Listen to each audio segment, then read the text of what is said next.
ഉച്ചക്ക് 1 മണിയാണ്. ഇന്നലെ ഈ സമയത്ത് സൂര്യേട്ടൻ നല്ല ജ്വലിച്ച് നിന്നിരുന്നു. നല്ല മഴക്കാറും ചെറിയ ഡ്രിസ്ലിങ്ങും ഉണ്ട്. അപ്പോൾ അനിലേ പോവാണ്. ഇറച്ചി മേടിക്കാൻ, ചിക്കൻ മേടിക്കാൻ വേണ്ടി പോവാണ്. ചിക്കൻ ബ്രസ്റ്റ് നമുക്ക് മെയിനാണല്ലോ ഡയറ്റിന്. അപ്പോൾ ഇവിടെ ഒന്നും നമ്മൾ താമസിക്കുന്നതിൻ്റെ അടുത്തൊന്നും ഹലാൽ കിട്ടില്ല. അപ്പോൾ ഹലാൽ മേടിക്കാൻ വേണ്ടി പോവുകയാണ്. അപ്പോൾ ഇന്ന് ഇവിടെ എന്താ സുനാമി വരുന്നു, ജപ്പാനിൽ കൂടെ ഈ വഴി വരുന്നൊക്കെ പറഞ്ഞിട്ടിരുന്നു. ഇനി അതിൻ്റെയാണ് ഈ കാലാവസ്ഥ മാറ്റം. ഏതായാലും ഇറച്ചി മേടിക്കാൻ പോവുകയാണ്. ഒരു അറബിക് റെസ്റ്റോറൻറ്റുകളൊക്കെ ഉള്ള ഒരു ഏരിയയിലേക്കാണ് പോകുന്നത്. അപ്പോൾ ഇന്ന് ഉച്ചക്കാലത്തെ ഫുഡ് എന്നും വീട്ടിലുണ്ടാക്കിയിട്ടല്ലേ കഴിക്കില്ലേ. അപ്പോൾ ഇന്നിപ്പോൾ അവിടെ നിന്ന് ആക്കാമെന്ന് വിചാരിച്ചു.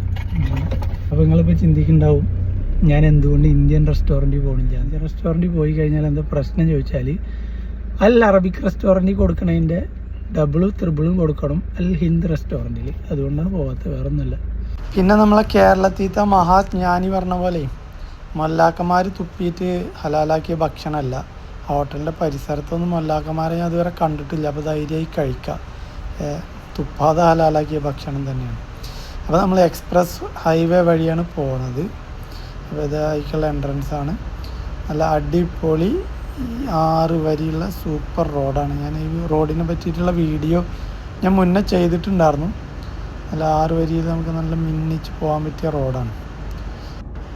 ഈ റോട്ടിലൂടെ നമ്മൾ യാത്ര ചെയ്യുമ്പോൾ ഒരു 5-6 കിലോമീറ്റർ ഇടവിട്ടിട്ട് നമുക്ക് ഇതേപോലെയുള്ള വലിയ പെട്രോൾ പമ്പുകൾ കാണാം. അതിനോടനുബന്ധിച്ച് തന്നെ KFC, മക്ഡൊണാൾഡ്സ് പോലെയുള്ള റെസ്റ്റോറൻറ്റ് ചെയിനുകളുടെ ഔട്ട്ലെറ്റുകൾ കാണാൻ പറ്റും. പിന്നെ അതുപോലെ തന്നെ നല്ല വൃത്തിയുള്ള ടോയ്ലറ്റ് ഉണ്ടാവും. പക്ഷെ ഒരു പ്രശ്നം എന്താണെന്ന് ചോദിച്ചു കഴിഞ്ഞാൽ വെള്ളം ഉണ്ടാവില്ല. പേപ്പറായിട്ട് കാര്യം സാധിക്കേണ്ടി വരും. ഞാൻ മുന്നത്തെ വീഡിയോയിൽ പറഞ്ഞ പോലെ തന്നെ ഈ റോഡ് മെട്രോ മനില പ്രദേശത്തെത്തുമ്പോൾ 2 തട്ടുകളായിട്ട് തിരിയുന്നുണ്ട്. 6 വരി റോഡ് മേലെ 3 വരി, താഴെ 3 വരിയായിട്ട് 2 തട്ടായിട്ട് തിരിയുന്നുണ്ട്.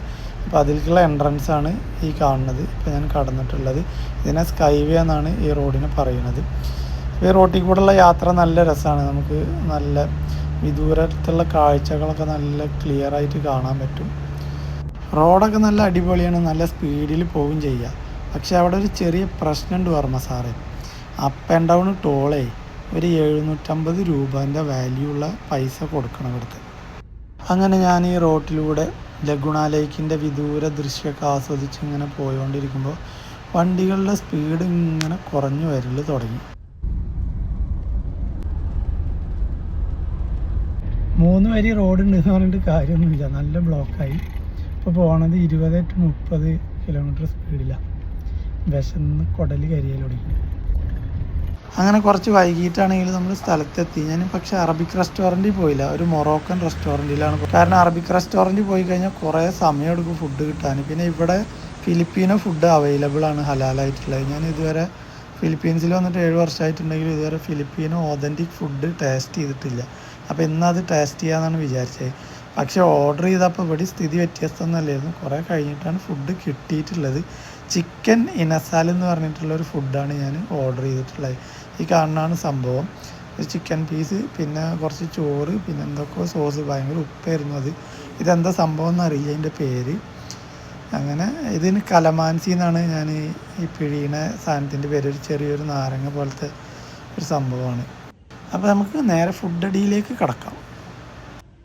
ഫുഡ് വലിയ മോശം എന്ന് പറയാനുള്ള ഫുഡൊന്നുമില്ല. പക്ഷേ നമ്മളൊരു ടേസ്റ്റ്, അറബിക് ടേസ്റ്റൊക്കെ വെച്ച് നോക്കുമ്പോൾ അത്ര ഒരു ടേസ്റ്റി ആയിട്ട് എനിക്ക് തോന്നിയില്ല. ആദ്യമായിട്ട് കഴിക്കണത് കൊണ്ടായിരിക്കാം. എന്തായാലും ഞാൻ അത് അത്യാവശ്യം ഫുള്ളായിട്ട് കഴിച്ച് തീർത്തു സാധനം. അങ്ങനെ ഫുഡ് കഴിക്കൽ കഴിഞ്ഞിട്ട് കോഴിക്കടയിൽ പോയപ്പോൾ അവിടെ ചിക്കൻ ബ്രസ്റ്റ് ഇല്ല, ഭയങ്കര വിലയാണെന്ന് പറഞ്ഞിട്ട് അവർ കൊടുത്തിട്ടില്ല. അപ്പോൾ എന്തായി, ഫുഡ് മാത്രം കഴിച്ചിട്ടുണ്ട് തിരിച്ചു പോകുന്നു. അപ്പോൾ ഇതാണ് നമ്മൾ മേടിക്കാൻ പോണ കട. ഈ മുന്നിലിരിക്കുന്ന ആളാണ് എൻ്റെ ഓണർ. ആളോട് ഓരോ വട്ടം ചോദിക്കുമ്പോൾ ഞങ്ങൾ ഓരോ നാഷണാലിറ്റി പറയും. ചിലപ്പോൾ അത് സൊമാലിയ, ചിലപ്പോൾ സുഡാൻ, ചിലപ്പോൾ വേറെ എന്തെങ്കിലുമൊക്കെ പറയും. അപ്പോൾ ഓക്കെ, ബൈ.